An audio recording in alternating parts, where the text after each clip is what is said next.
Então, essa questão especificamente da cobrança de mensalidade, né, na educação pública, na universidade pública, é um projeto muito antigo.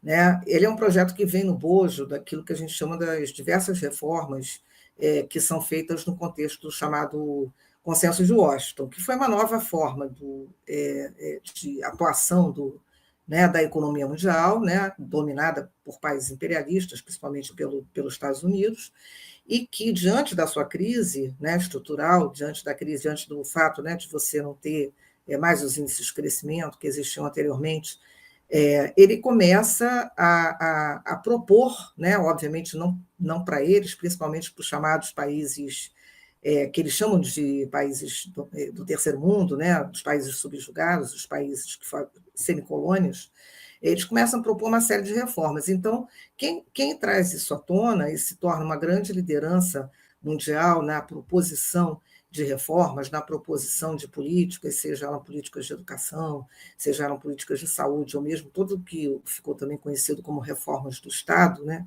No sentido do Estado começar a trabalhar mais com os parâmetros, como se ele fosse um privado também, né? Os parâmetros mais mercantis, foi o Banco Mundial.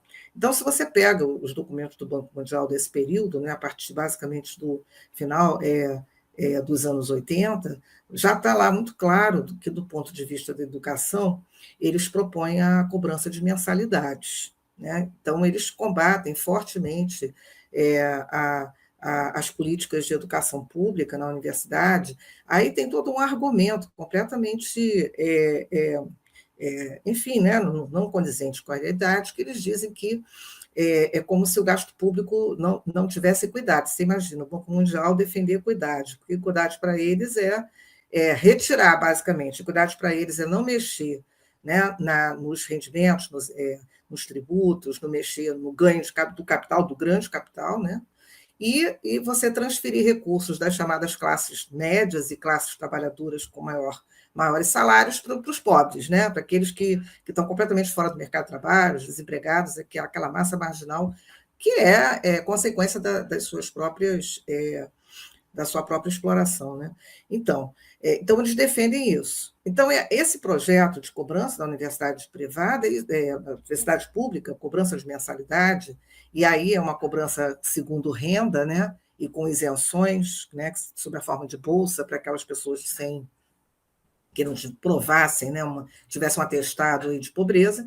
Isso são projetos que são antigos também, e que, ora, né, eles aparecem, ora eles aparecem sob a forma de projetos, de lei, né, de governantes que começam a falar sobre isso, e sempre houve uma resistência muito grande, né, da universidade pública, sempre houve uma resistência dos docentes, né, dos estudantes, a essas iniciativas. A mais nova delas está se dando agora, né, como um projeto na Assembleia Legislativa de São Paulo, que eles estão propondo a cobrança na mensalidade nas universidades estaduais paulistas. Eu acredito que, assim como anteriormente, a comunidade universitária ela vai se mobilizar contra isso, porque é uma falácia essa questão de que é algo injusto, né? Porque eles falam, mas tem as famílias mais ricas podem pagar, por que elas não pagam, etc. Né? Então, é importante colocar que as famílias, mesmo trabalhadores e as classes médias, elas pagam imposto. Né? E a carga tributária no Brasil, ou seja, né, o quanto do rendimento das famílias é retornado ao Estado sob a forma de imposto de renda ou outros impostos, é muito alta. Uhum. Né? É muito alta. Então, essas famílias pagam imposto. Na verdade, isso significaria uma dupla tributação, porque, além do que ela paga de imposto, ela teria que pagar de mensalidade, né, na universidade pública. E isso, na verdade, não discute, de uma maneira geral, como é que é distribuído o orçamento no Brasil.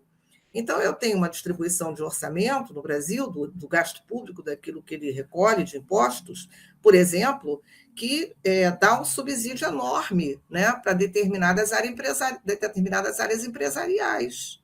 Né? A gente sabe muito bem, por exemplo, que quem vive de renda, de dividendos e de lucro, ele não paga imposto. Então, muito do que é o ganho financeiro, que é um ganho de fato de famílias ricas, não paga imposto, né? Essas pessoas têm isenções tributárias.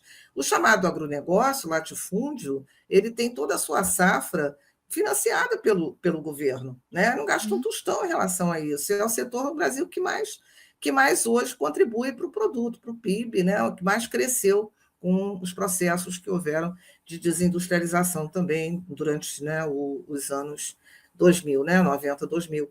Então, e essas pessoas têm uma bancada, né, o latifúndio tem uma bancada que